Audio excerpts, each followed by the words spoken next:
کہ یہ محمد عربی صلی اللہ تعالیٰ علیہ وسلم کے لیے اپنی جان بھی دے سکتے ہیں۔ الحمدللہ آج بھی غازیان اسلام ہیں، موجود ہیں۔ جس نے گستاخی کی انہوں نے دنیا نہیں دیکھا، اس کا سر تن سے جدا کر دیا اور اپنے آپ کو زندان کے حوالے کر دیا یا پھانسی کے حوالے کر دیا۔ لیکن جب بھی کسی عاشق رسول کو پھانسی ہوئی ہے وہ ڈرا سہما نہیں، پھندوں کو چومتے ہوئے جاتا ہے۔ اس لیے کہ ہمارا عقیدہ ہے کہ جو عشق مصطفیٰ میں پھانسی کی سزا پر بھی چڑھ جائے، عزیزان گرامی، اس کی سزا سخت نہیں ہوتی۔ ادھر پھانسی کا پھندا لگا ہوگا، سامنے جمال مصطفیٰ دیکھ رہا ہوگا۔ احمد بن حنبل اس کے سچے گواہ ہیں۔ امام احمد بن حنبل کوڑے مارے جا رہے تھے، تہبند کھلی جا رہی تھی، آپ کو رونا آ گیا۔ جلاد کوڑے مار رہا تھا، آپ کی لنگی کھل رہی تھی۔ اچانک دیکھا غیب سے دو ہاتھ آئے، لنگی کو تھام لیے اور ان کے تہبند کو باندھ دیا۔ جلاد کوڑے مارنے کا چھوڑ دیا، رک گیا۔ اس نے دیکھا کہ کچھ تو ہوا ہے۔ اب امام احمد بن حنبل کہتے ہیں جو تھوڑی دیر پہلے رو رہے تھے، کہا اب مارو اور کوڑے لگاؤ اور مزے سے۔ کہا تمہیں درد نہیں ہوتا؟ کہا اب درد کس بات کا؟ جس کے لیے کوڑے کھا رہا تھا اس کا جمال سامنے موجود ہے۔ اسی لیے بریلی کا امام پھر کہتا ہے یا رسول اللہ، پھر کے گلی گلی تباہ، ٹھوکریں سب کی کھائی کیوں؟ دل کو جو عقل دے خدا، تیری گلی سے جائے کیوں؟ جان ہے عشق مصطفیٰ، روز فضوں کرے خدا، جس کو ہو درد کا مزہ، ناز دوا اٹھائے کیوں؟ جس کو ہو درد کا مزہ، میں کہتا ہوں درد میں جسے مزہ آتا ہو وہ دوا کے چکر میں کیوں پڑا رہے، وہ علاج کے چکر میں کیوں پڑا رہے؟ جس کو ہو درد کا مزہ، ناز دوا اٹھائے کیوں؟ رسول کریم صلی اللہ تعالیٰ علیہ وسلم کے جمال جہاں آرا کو صحابہ اس طرح سے کلی کا ایک قطرہ بھی زمین پر آنے نہیں دیتے، پسینے مبارکہ کے قطرے اپنے جسم پر مل لیتے، خوشبو کے طور پر لگا لیتے، اپنی اولاد کو، اپنی دلہنوں کو لگاتے۔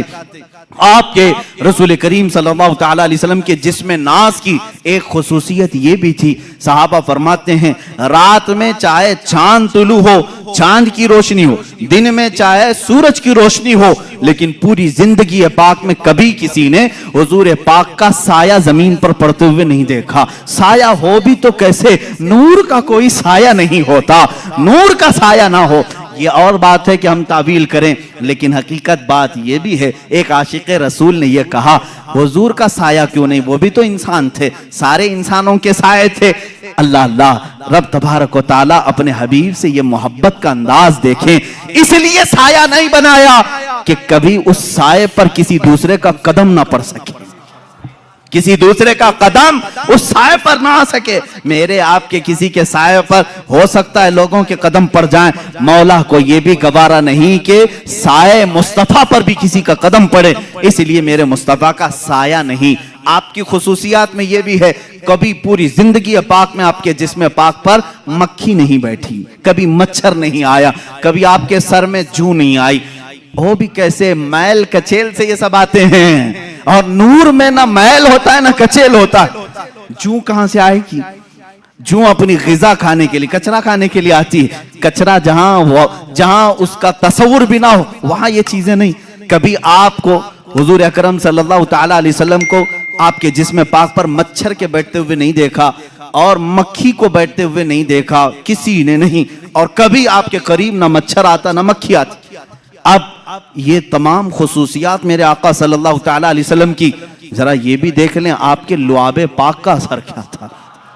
حضور پاک صلی اللہ تعالیٰ علیہ وسلم، جس کو ہم تھوک کہیں، ہم اور آپ تھوکیں تو یہ تھوک ہے، حضور پاک صلی اللہ تعالیٰ علیہ وسلم کے تھوک شریف کو ہم ادب سے لعاب پاک کہتے ہیں۔ اور یہ عام نہیں تھا، بلکہ میں نے اس کی تاثیر کل کے معجزات میں بھی بیان کی تھی۔ جس کھانے میں یہ پڑھا وہ 1500 کو کھانا کھلا دیا، لیکن کھانا ختم نہیں ہوا۔ لیکن دو جگہوں پر بڑی تاثیر نظر آتی ہے۔ جب ہجرت کی رات تھی، صدیق اکبر غار میں تھے اور سانپ آ کر کے آپ کے پیر پر ڈس لیا تھا۔ وہ جو دیدار کے اشتیاق میں سانپ چلا تو گیا لیکن زہر اتنا چڑھ گیا تھا کہ ران تک پیلا پنا گیا تھا۔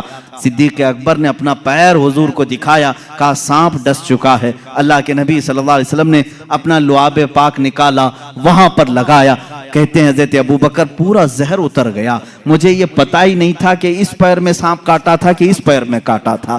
وہ اس طرح سے شفا یابی ملی۔ ایک صحابی، دوسرے صحابی کی بات بعد میں، لیکن خیبر کے موقع پر جو قلعہ خیبر فتح نہیں ہو رہا تھا، حضور پاک صلی اللہ علیہ وسلم نے رات کے وقت اعلان کیا، کل میں یہ جھنڈا ایسے شخص کو دوں گا جس کو اللہ بھی پسند کرتا ہے، اس کا رسول بھی پسند کرتا ہے، اور اسی کے ہاتھ اللہ نے فتح رکھی۔ صبح سارے صحابہ انتظار میں تھے کہ جھنڈا کس کو ملے، پورے مجمع میں سناٹا تھا۔ میرے آقا صلی اللہ علیہ وسلم نے حیدر کرار علی مرتضیٰ کو بلایا۔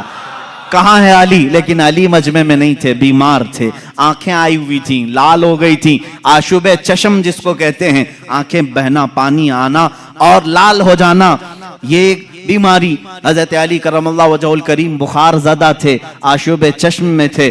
حضور سے کہا گیا تو حضور نے فرمایا بلاؤ ان کو، وہ آئے بیماری کے عالم میں ہی۔ اللہ کے نبی صلی اللہ تعالیٰ علیہ وسلم نے اپنا لعاب پاک ان کی آنکھوں میں لگایا، اور پھر حضرت علی فرماتے ہیں نہ میرے جسم میں بخار تھا نہ آنکھوں میں سرخی تھی، اور اسی حالت میں حضرت علی کرم اللہ وجہ الکریم علم اپنے ہاتھ میں لیے، اور دنیا نے پھر تاریخ نے یہ دیکھا ہے وہ فاتح خیبر شکن جو حیدر کرار ہیں، یہودیوں کا قلعہ انہی کے ہاتھوں سے ٹوٹا، اور ہمیشہ کے لیے طاغوتی قوت کو انہوں نے دھول چٹا کر کے رکھا۔ ایک بیمار علی کو لعاب مصطفیٰ طاقت بخش رہا ہے، صدیق اکبر کو سانپ کا زہر ہے، وہاں لعاب پاک شفا بخش رہا ہے۔ ایک صحابی حضرت ابو دجانہ ابو قتادہ رضی اللہ تعالیٰ، ان کی آنکھ کی پتلی باہر آ گئی تھی، تیر اندر چلا گیا تھا، وہ آنکھ کی پتلی لے کر کے حضور کے پاس آئے، حضور نے وہ آنکھ کا ڈھیلا اندر کیا، وہاں بھی لعاب پاک لگایا۔ ایک دوا ہے کتنی بیماریاں ہیں، ایک دوا ہے، ایک دوا ہے۔ اس شفا خانے میں ہر مریض آئے لعاب پاک لگائے ہے، اور ہر بیماری میں یہ اثر بھی دکھائے۔ حضور پاک صلی اللہ تعالیٰ علیہ وسلم نے لعاب پاک لگایا۔ حضرت ابو قتادہ کہتے ہیں پوری زندگی بھر کبھی مجھے آنکھوں میں ہلکی سی بھی روشنی میں کمی نہیں آئی، میں بڑھاپے میں بھی ویسے ہی دیکھتا تھا جیسے جوانی میں دیکھتا تھا۔ لعاب پاک کی یہ تاثیر ہے۔ اے عزیزو کیا کیا بیان کروں، حیران ہوں میرے شاہ میں کیا کیا کہوں تجھے، لیکن رضا نے ختم سخن اس پہ کر دیا، خالق کا بندہ خلق کا آقا کہوں تجھے۔ اب یہاں مجھے ان لوگوں کی خبر لینی چاہیے جو اپنے آپ کو رسول کے برابر سمجھتے ہیں۔ ارے تم پیدا کب ہوئے، آج بڑے کیسے ہوئے، تمہاری زندگی کی سیرت، تمہارا حلیہ سب کو بتاؤ، لوگ کراہت سے بھاگ جائیں گے۔ تم اگر کسی کو پسینہ سنگھاؤ بیوی چھوڑ کر بھاگ جائے، اور تم اپنا لعاب تھوک کہیں ڈالو تو کھانا بے برکت ہو جائے، بلکہ میں کہوں جو کھا لے اس کو زہر چڑھ جائے، اور تم کہتے ہو رسول پاک امتی کے برابر ہو سکتے ہیں۔ نادانو، حضور سے برابری کرنے کی بات کرتے ہو تو ذرا اپنے جسم کو دکھاؤ، کیا تمہارے جسموں پر مکھی اور مچھر نہیں بیٹھتے؟ مچھر دانی لگاتے ہو پھر بھی گھس کر آتے ہیں اور کاٹتے بھی ہیں، اور تم جس میں ناز رسول کی برابری کی بات کرتے ہو۔ رسول کریم صلی اللہ تعالیٰ علیہ وسلم کے ہر عضو کو کمال تک اللہ نے پہنچایا ہے، تم تو پورے جسم ناز کی بات تو چھوڑو، میرے آقا کے ناخن پاک کے کٹے ہوئے ایک ٹکڑے کی برابری پوری امت نہیں کر سکتی۔ یہ تو حضور پاک کی بات ہے۔ آؤ صحابہ کی بات، میرے آقا صلی اللہ علیہ وسلم فرماتے ہیں میرا صحابی اگر جو کے دانے کے برابر خیرات کر دے، جو کے دانے کے برابر خیرات کر دے، اور پوری امت احد پہاڑ کے برابر سونا خیرات کرے، میرے آقا فرماتے میرے صحابی کی خیرات کے برابر امت کی خیرات نہیں ہو سکتی۔ جب تم صحابی تک نہیں پہنچ سکتے، رسول پاک کی بات کیسے سوچ لیا؟ میرے آقا صلی اللہ تعالیٰ، یہ باتیں ہیں اس لیے مجھے آج کہنی پڑ رہی، اور کہی ہوئی نہیں، کتابوں میں لکھی ہوئی بھی ہیں۔ ذرا دل پر ہاتھ رکھ کر کے سوچو، کیا کبھی امتی عمل کرتے کرتے نبی تک پہنچ سکتا ہے؟ لوگوں نے لکھا ہے، کتابوں میں موجود ہے، امتی عمل کرتے کرتے نبی کے برابر ہو سکتا، کیسے ہو سکتا ہے؟ حضرت عثمان غنی رضی اللہ تعالیٰ عنہ کا زمانہ ہے، منبر پر 3 ہی زینے تھے، حضور صلی اللہ تعالیٰ علیہ وسلم تیسرے زینے پر تھے، اور صدیق اکبر کے زمانے میں دوسرے زینے پر وہ کھڑے ہو کر خطبہ دیتے، حضرت عمر کے زمانے میں پہلے زینے پر خطبہ دینے لگے، اب حضرت عثمان کا زمانہ ہے، اب کہاں اتریں گے تو ختم ہو گئے، وہ پھر تیسرے زینے پر چڑھ گئے، کہاں پر؟ تیسرے پر۔ لوگوں نے بعد میں خطبہ دینے کے بعد حضرت عثمان سے پوچھا صحابی رسول کا عقیدہ کیا ہے، صحابہ میں بھی عقیدہ کیا چلتا تھا اس زمانے میں، سنو۔ صحابہ نے پوچھا، حضور صلی اللہ تعالیٰ علیہ وسلم کے بعد حضرت ابوبکر دوسرے پر کھڑے ہو کر خطبہ دیتے تھے، حضرت عمر نیچے پہلے والے زینے پر کھڑے ہو کر خطبہ دیتے تھے، اب آپ کے زمانے میں آپ پھر تیسرے پر کھڑے ہو گئے۔ حضرت عثمان نے کیا پیارا جواب دیا، کہتے ہیں اگر دوسرے پر کھڑا ہوتا تو لوگ یہ سوچ سکتے ابوبکر کی برابری کر رہا ہے، پہلے پر کھڑا ہوتا تو لوگ یہ کہتے کہ عمر کی برابری کر رہا ہے، میں وہاں کھڑا ہو گیا جہاں صحابہ کا تصور ہی نہیں آتا، صحابہ کا تصور ہی نہیں ہوتا کہ کوئی نبی کی برابری کر سکتا ہے، صدیق کی برابری کا کوئی دعویٰ کر سکتا ہے، عمر کی برابری کا دعویٰ کر سکتا ہے، لیکن عثمان ابن عفان کہتے ہیں ان کے زمانے میں رسول کی برابری کا کوئی تصور بھی نہیں کر سکتا۔ 1400 سال کے بعد تم برابری کا دعویٰ کیسے کرنے لگ گئے؟ حضور پاک صلی اللہ تعالیٰ علیہ وسلم کے ایک عضو پاک بلکہ ان سے ریلیٹڈ جو چیزیں ہیں ان کی بھی برابری نہیں ہو سکتی۔ لاؤ تمہارے دسترخوانوں کو بھی آگ میں ڈال کر کے دیکھتے ہیں جلتے ہیں کہ نہیں جلتے ہیں، بلکہ منہ مبارکہ جو ہمارے پاس ہے اس کے متعلق بھی صحیح اسناد یہ ملتی ہیں، اگر آگ میں رکھا گیا کئی مرتبہ ایسے حالات پیش آئے آگ نے منہ مبارک کو بھی نہیں جلایا ہے، آج بھی منہ مبارکہ کو آگ نہیں جلاتی، یہ رسول کریم صلی اللہ تعالیٰ علیہ وسلم کے جسم پاک سے لگی ہوئی چیز کی تاثیر ہے۔ ارے میرے عزیزو، حضور پاک صلی اللہ تعالیٰ علیہ وسلم کے قریب جو جانور تھے ان کی عظمت بڑھ گئی، ہم حضور کی سواری ایک یافور ہے، خچر، جو محبت رسول کے قائل ہیں وہ یافور نہیں کہتے، حضرت یافور کہتے ہیں، حضرت یافور کہتے ہیں۔ حضور کی اونٹنی تھی، ایک کا نام عزبہ ہے ایک کا نام قصوہ ہے، اور محبان رسول حضرت قصوہ حضرت عزبہ کہتے ہیں، عام جانور ہی تو ہے لیکن سواری رسول اللہ نے کی ہے، اس لیے ان جانوروں کا بھی ادب کرتے ہیں۔ حضرت ابوبکر صدیق رضی اللہ تعالیٰ عنہ امت میں جو کام کریں وہ سب کے لیے دلیل ہے۔ حضور کی وفات کے بعد رسول کریم صلی اللہ تعالیٰ علیہ وسلم کی جو سواریاں تھیں، حضرت ابوبکر قصوہ اونٹنی کا خیال کرتے، اس کے پاس کھانا لے جا کر رکھتے، اس کے جسم کو سہلاتے، اس لیے کہ حضور کی وفات کے غم میں وہ کھانا چھوڑ چکی تھی۔ اس زمانے میں صحابہ ان جانوروں کا بھی ادب کرتے تھے جو رسول کریم صلی اللہ تعالیٰ علیہ وسلم سے ریلیٹڈ تھے۔ مجھے حیرت ہوتی ہے ان ظالم سعودیوں کے حرکات پر، انہوں نے کھود کر کے نشانات مٹا دیے۔ حضور اکرم صلی اللہ تعالیٰ علیہ وسلم کے جو بھی آثار نظر آئیں ان کو وہ سب سے پہلے ختم کرنا ہے۔ وہ تو اللہ بھلا کرے ترکیوں کا وہ عاشقان رسول تھے جو میرے آقا صلی اللہ علیہ وسلم کے تبرکات وہ لے کر کے استنبول چلے گئے، جس کی وجہ سے آج بھی وہ استنبول میں میرے آقا کی بہت سارے تبرکات محفوظ ہیں۔ ان ظالموں کے ہاتھ ہوتے تو یہ بھی بیچ کھا جاتے، یہ کچھ نہیں رکھتے۔ یہ شیخ حرم ہے جو چرا کے بیچ کھاتا ہے، گلی میں بوزر و دلق اویس و چادر زہرا۔ اقبال نے کہا یہ ان کے پاس جو کچھ بھی آئے سب بیچ کر کے کھائیں گے۔ یہ حج کو انہوں نے بیچا ہے، عمرے کو بیچا ہے، سارے تبرکات۔ میں آپ کو ایک بات بتا دوں، مدینہ طیبہ میں آج بھی ایک قلعہ اب بھی محفوظ ہے، ایک قلعہ، وہ کس کا ہے؟ ایک یہودی کعب بن اشرف کا، جس کو حضور صلی اللہ تعالیٰ علیہ وسلم نے قتل کرنے کا حکم دیا تھا۔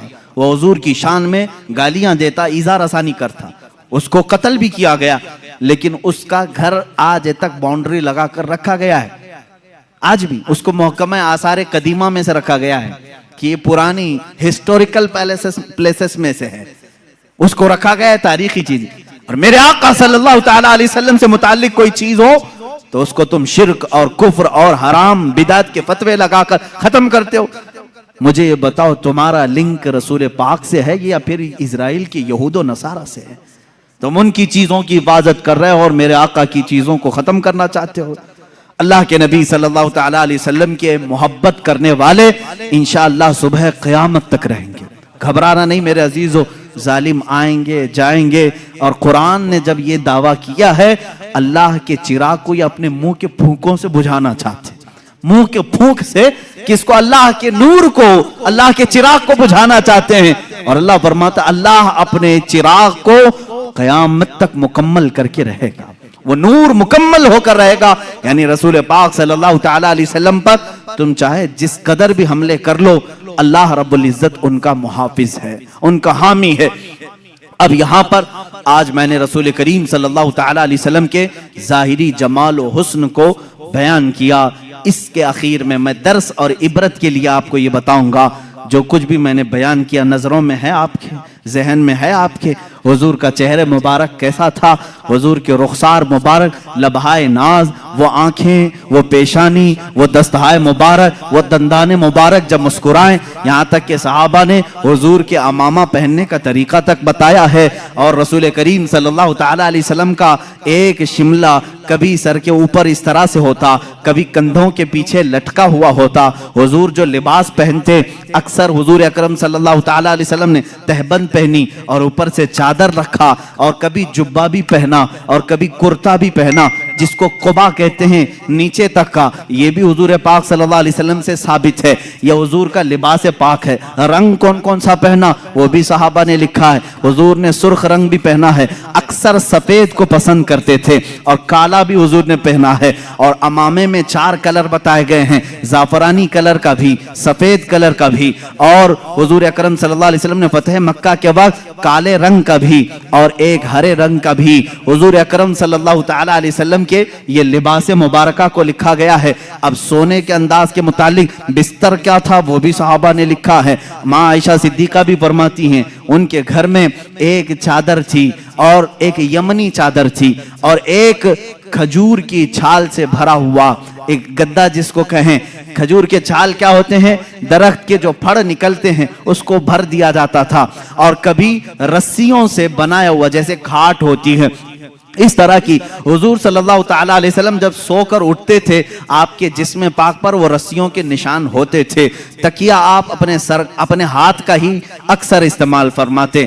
اور رسول کریم صلی اللہ تعالی علیہ وسلم کے استعمال کرنے والی چیزوں میں کیا کیا تھی، آج میں پوری چیزیں عرض کر دوں۔ اللہ کے حبیب صلی اللہ تعالی علیہ وسلم سرما لگاتے اور پسند بھی فرماتے، اور ارشاد فرماتے اسمد سرما لگایا کرو، تمہاری آنکھوں میں وہ نور کو بڑھاتا ہے اور تمہاری پلکیں اگاتا ہے۔ اسمد ایک سرمے کا نام ہے۔ حضور اکرم صلی اللہ تعالی علیہ وسلم تیل استعمال فرماتے، تیل اپنے سر پر بھی، اپنی داڑھی مبارک، اپنی مونچھ پر، اپنی بھووں کو حضور اکرم صلی اللہ تعالی علیہ وسلم سونے سے پہلے استعمال فرماتے۔ یہ حضور کے آداب ہیں، حضور کی سنتیں ہیں۔ اب کھانے میں کیا پسند فرماتے؟ اللہ کے نبی صلی اللہ تعالی علیہ وسلم اکثر جو کی روٹی کھاتے تھے، اور وہ موٹی قسم کی ہوتی، بغیر چھنے ہوئے آٹے کی ہوتی تھی۔ حضرت عائشہ صدیقہ رضی اللہ تعالیٰ عنہ فرماتی ہیں حضور صلی اللہ تعالی علیہ وسلم کو ایک غذا پسند تھی جس کو سرید کہتے ہیں۔ سرید کیا ہے؟ گوشت کا سالن روٹی کے اوپر ڈال دیا جاتا تھا، اور روٹی کو چور کر کے جیسے کھچڑی بنتی ہے، یہ سرید میرے آقا کو بہت پسند تھی۔ اور حضور صلی اللہ تعالی علیہ وسلم سبزیوں میں لوکی شریف بہت پسند کرتے تھے، یعنی جو لمبا کدو ہوتا ہے، گول والا نہیں، لمبا والا کدو، یہ حضور اکرم صلی اللہ تعالی علیہ وسلم کو بہت پسند تھا۔ یہاں تک کہ حضرت ام سلمہ فرماتی ہیں جب سالن کے کھٹورے میں کدو کے ٹکڑے ہوتے، حضور ایک ایک ٹکڑا چن چن کر کے اپنے برتن میں لیتے تھے۔ لوکی شریف میرے آقا صلی اللہ تعالی علیہ وسلم کو پسند تھی۔ لیکن حضرت عائشہ یہ بھی فرماتی ہیں زندگی بھر میں نے حضور صلی اللہ علیہ وسلم کے دسترخوان پر کبھی 2 سالن جمع ہوتے ہوئے نہیں دیکھا، کبھی 2 سالن نہیں آئے۔ اکثر تو ایسا ہوتا کہ کھجوروں پر حضور اکرم صلی اللہ تعالی علیہ وسلم گزارا کرتے۔ ایک حیث نام کی غذا ہے، اور بھی غذائیں ہیں، میں تفصیل میں نہیں جا رہا ہوں۔ حیث نام کی غذا، گھی اور شہد، گھی اور کھجور کو ملا کر کے گرم کیا جائے، گھٹلیاں نکال کر کے، یہ بھی حضور اکرم صلی اللہ علیہ وسلم کی پسندیدہ غذا تھی۔ حضور اس کو پسند فرمایا کرتے تھے۔ کھانے کی یہ چیزیں ہیں، پہننے کی یہ چیزیں ہیں، آرام کرنے کے انداز یہ ہیں۔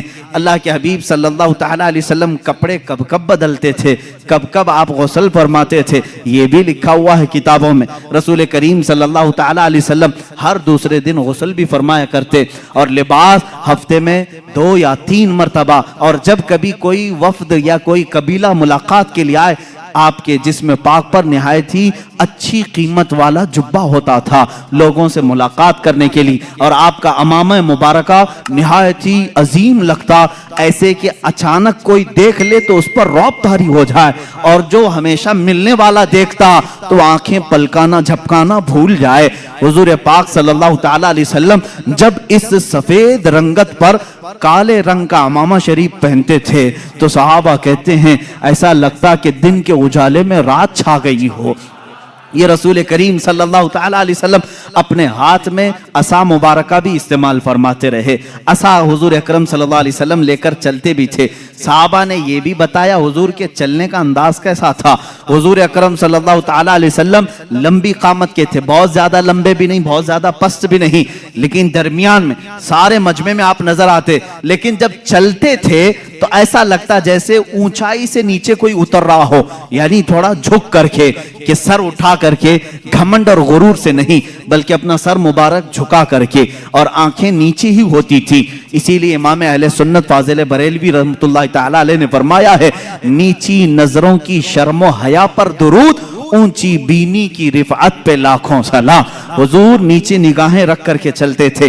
یہ ساری چیزیں جس نے اپنی آنکھوں میں بسا لیا، میرے آقا کا حلیہ میں نے تمہیں دکھا دیا۔ حضور دکھتے کیسے تھے؟ امید ہے آج سو گے تو وہ جلوہ نظر آ جائے گا، میرے رب کی ذات سے یقین ہے ہم دیکھیں گے میرے آقا کو تصور کی نظر میں ہی صحیح، خیالات کی نگاہوں میں ہی صحیح۔ اس لیے کہ خالد بن ولید رضی اللہ تعالیٰ عنہ کے زمانے میں ایک واقعہ ایسا پیش آیا تھا، ایک قلعے کا انہوں نے محاصرہ کیا تھا، عیسائیوں کا قلعہ تھا، فتح نہیں ہو رہا تھا، عیسائی بھی لڑنے میں ماہر تھے، صحابہ یہاں جوان صحابہ تھے، عیسائیوں نے اندر بیٹھ کر کے ایک مشورہ کیا، ان سے لڑتے نہیں، ان کو ایک کام کریں، دھوکہ دیتے ہیں۔ عیسائیوں نے کیا مشورہ کیا؟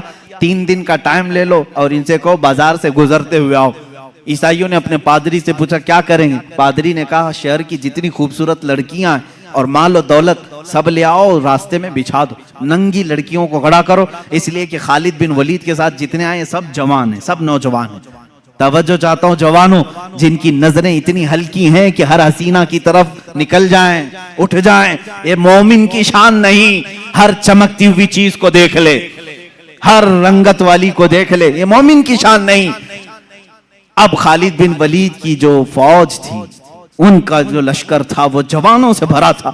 عیسائیوں نے غلیظ منصوبہ بنایا، ناپاک منصوبہ، آج بھی یہی بنا رہے ہیں ہمارے ساتھ، آج بھی بنا رہے ہیں ہمارے جوانوں کو اپنے دامے فریب میں کھینچنے کے لیے۔ خالد بن ولید کو عیسائی نے بلایا، کہا ہم تم سے لڑنا نہیں چاہتے، ہماری ایک شرط ہے، 3 دن کے بعد اپنے ساتھیوں کو لے کر کے فلاں بازار سے تم اس قلعے تک آ جاؤ، صحیح سلامت پہنچ گئے تو ہم قلعے کی چابیاں یوں ہی تمہیں دے دیں گے، لڑیں گے نہیں۔ خالد بن ولید منظور کر لیتے ہیں، گئے 3 دن تک آپ سوچتے رہے اتنی جلدی ہار کیوں مان لیا ہے؟ ہار کیسے مان گئے؟ کچھ تو دال میں کھالا ہے۔ اس کے بعد 3 دن گزر گئے، اپنی فوج کو لے کر وہ جیسی بازار میں آئے، حسیناؤں پر نظر پڑ گئی، آدھے لباس میں، کچھ ننگے لباس، نیچے مال و دولت بچھایا ہوا ہے۔ یہی 2 چیزیں تو جوان کو خریدتی ہیں، ایک شباب ہے، ایک دولت ہے، حسن و شباب، اس کا دل دادا ہے یا دولت کا دل دادا ہے؟ جوان انہی 2 چیزوں کے پیچھے اپنا سارا تقوی ختم کرتا ہے، ایمان بیچ ڈالتا ہے۔ لیکن وہ خالد بن ولید کے جو جوان تھے رک گئے، جہاں تھے وہیں قدم رک گئے۔ حضرت خالد بن ولید نے پلٹ کر کے کہا اے جوانوں، آج تمہارے امتحان کا دن ہے۔ جہاد کے میدان میں نہیں کہا امتحان کا دن، کہا یہاں امتحان کا دن ہے۔ لڑائیوں میں تو وہ ماہر تھے، کسی تلوار سے خوف کھانے والے نہیں، لیکن یہ حسن و جمال کی تلواریں اگر کہیں کاٹ ڈالیں تو بھیانک نتیجہ آ سکتا ہے۔ خالد بن ولید نے کہا اگر آج تمہارا کسی کا بھی قدم ڈگمگایا، قیامت تک آنے والی امت تم پر لعنت بھیجے گی، اور اگر سنبھل کر چلے آنے والی نسلیں تم پر رحمتوں کے پھول برسائے گی۔ پوچھا ان جوانوں نے ہمیں کیا کرنا چاہیے؟ خالد بن ولید نے کہا کچھ بھی مت کرو، اپنے نبی کی سنت پر عمل کرو۔ کہا کون سی سنت پر؟ کہا کیا تم نہیں جانتے میرے مصطفیٰ صلی اللہ علیہ وسلم جب بازار میں چلتے تھے تو اپنی نظریں نیچی کر کے چلتے تھے؟ بس اس سنت پر عمل کر کے چلو، ادھر ادھر نظر نہیں کرنا۔ بازار میں گزرنے کی یہ سنت ہے جوانوں، ہر ایک کو تاکنا تاڑنا یہ مومن کی شان نہیں، اسی لیے میرے آقا نے فرمایا بازار میں سب سے پہلے منافق داخل ہوتا ہے اور سب سے آخر میں منافق آتا ہے، پورا وقت وہ بازار میں دیتا ہے، مومن تھوڑی دیر کے لیے جاتا ہے، اپنا کام کر کے واپس آ جاتا ہے۔ اور حضور نے منافق اور مومن کی دونوں شان بیان کی، منافق بازار میں سب سے پہلے جاتا ہے اور سب سے لاسٹ میں نکلتا ہے، اور اس کے اپوزٹ میں فرمایا مومن کہاں جاتا ہے؟ کہا مسجد میں مومن سب سے پہلے جاتا ہے اور سب سے لاسٹ میں نکلتا ہے، منافق یہاں لیٹ سے آتا ہے، جلدی بھاگتا ہے۔ بہرحال صحابہ کو حضرت خالد بن ولید نے کہا، اب صحابہ کے گزرنے کا انداز جو لکھا ہے تاریخ میں، اللہ اکبر، ایسا گزر رہے تھے کہ اگر ان کے سروں پر اگر انڈا بھی رکھ دیا جاتا تو نہیں گرتا، ایسے بالکل فوجیانہ چال وہ چلتے ہوئے ادھر آئے۔ وہ تو عیسائی فاتحانہ شان اور جشن منانے کی تیاریاں کر رہے تھے کہ سارے بہک گئے ہوں گے، سب غرق ہو چکے ہوں گے، ابھی ہم ان پر حملہ آور ہوں گے، لیکن تھوڑی دیر میں یہ پوری فوج کو صحیح سلامت دیکھا۔ وعدے کے مطابق اس عیسائی پادری نے چابیاں تو دے دی، خالد بن ولید سے پوچھا، اے خالد یہ کون سی فوج جمع کیا تم نے؟ یہ کون سے جوان ہیں؟ ان کے اندر نفس ہے یا نہیں، خواہش ہے یا نہیں؟ حضرت خالد بن ولید نے مسکرا کر ایک تاریخی جواب دیا تھا، کہا اے نادان، تو نے ان آنکھوں کو خریدنے کی کوشش کی جن آنکھوں میں جمال مصطفیٰ بسا ہوا ہے، پہلے سے حسن مصطفیٰ جن کی آنکھوں میں ہو، دنیا کا حسن انہیں دھوکہ نہیں دیتا۔ اے جوانوں، آج میں نے میرے آقا کا حسن اسی لیے بیان کیا، آنکھ بند ہو تو میرے نبی کی صورت تصور میں لے آؤ، صبح ہو تو میرے آقا کا تصور لے آؤ، بلکہ اپنی نمازوں میں بھی رسول پاک کا تصور لے آؤ، اور پھر سلام بھیجو میرے آقا کو۔ جب سلام کے لیے کھڑے رہو، ایسے نہیں کہ بدن کھجلاتے ہوئے، بلکہ ایسے کہ اسی حسین چہرے کے سامنے میں کھڑا ہوں، وہ امامہ مبارکہ میں میرے سامنے ہیں، وہ اپنا عصا لے کر میرے سامنے کھڑے ہیں، ان کا سفید جبہ ان کے جسم ناز پر ہے، ان کے رخساروں سے چھنتی ہوئی روشنی آ رہی ہے، ان کے دندان مبارکہ سے تاروں کی جھرمٹ کی روشنی آ رہی ہے۔ اس تصور کے ساتھ جب سلام پڑھو گے، کبھی سلام بھاری بھی نہیں لگے گا، بلکہ ڈوبتے چلے جاؤ گے، ڈوبتے چلے جاؤ گے۔ اب آخری میرے جملے ہیں، اگر حسن مصطفیٰ کو کسی نے بیان کیا ہے حقیقت میں تو کون ہے؟ جنید بغدادی رضی اللہ تعالیٰ عنہ، سید الطائفہ، ان کے زمانے میں ایک آرٹسٹ آیا تھا، ایک مصور، وہ تصویریں نکالتا تھا۔ اس کا کمال یہ تھا کہ تم جا کر کے اس کو اپنی محبوبہ کی صورت بتاتے، سیم ٹو سیم ویسا ہی نقشہ نکال کر دے دیتا، یعنی جو سکیچ نکالنے کے ماہر ہوتے ہیں، ایسا مصور تھا۔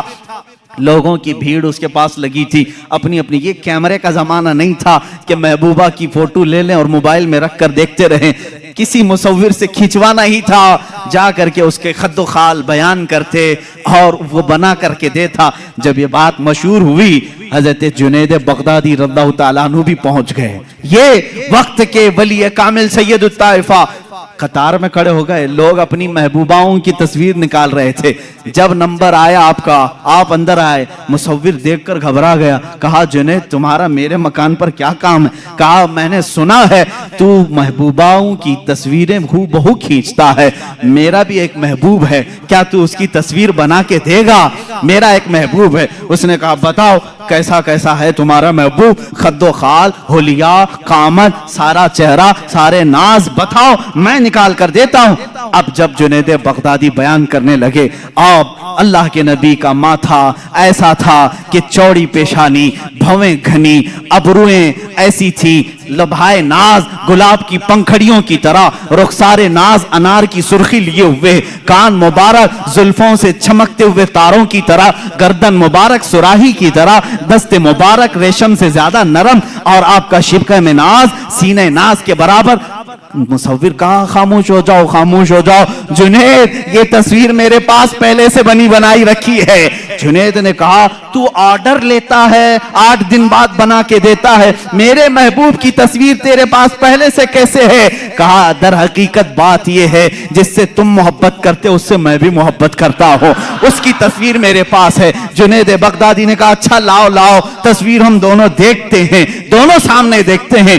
وہ مصور، وہ آرٹسٹ اپنے گھر میں اندر گیا اور جا کر کے قرآن مقدسہ لے کر کے آیا اور کہا اے جنید کیا یہ تیرے اور میرے محبوب کی تصویر نہیں ہے؟ اس سے بہتر تصویر کون بنا سکتا ہے؟ لو قرآن کھولو اور آنکھ پلٹو، رسول کا چہرہ دیکھنا ہو پڑھو والضحی واللیل اذا سجا، جب رسول کی زلفیں پڑھنی ہو پڑھو واللیل اذا سجا واللیل اذا یغشا، جب رسول پاک کے ہاتھ مبارک کو بیان کیا ہے مولا نے، کہا وما رمیت اذ رمیت ولکن اللہ رما، رسول پاک کی آنکھوں کو بیان کیا مولا ما زاغ البصر وما طغى لقد رأى من آیات ربه الکبریٰ، رسول پاک کے قدم ناز کو اللہ نے فرمایا ہے لا اقسم بهذا البلد وانت حل بهذا البلد، ارے تیرے رب نے تیرے حبیب کا سینہ بھی بیان کیا ہے، الم نشرح لك صدرك ووضعنا عنك وزرك، رسول پاک کے ہر عضو کو قرآن پاک میں بیان کیا ہے۔ اسی لیے شاعر نے،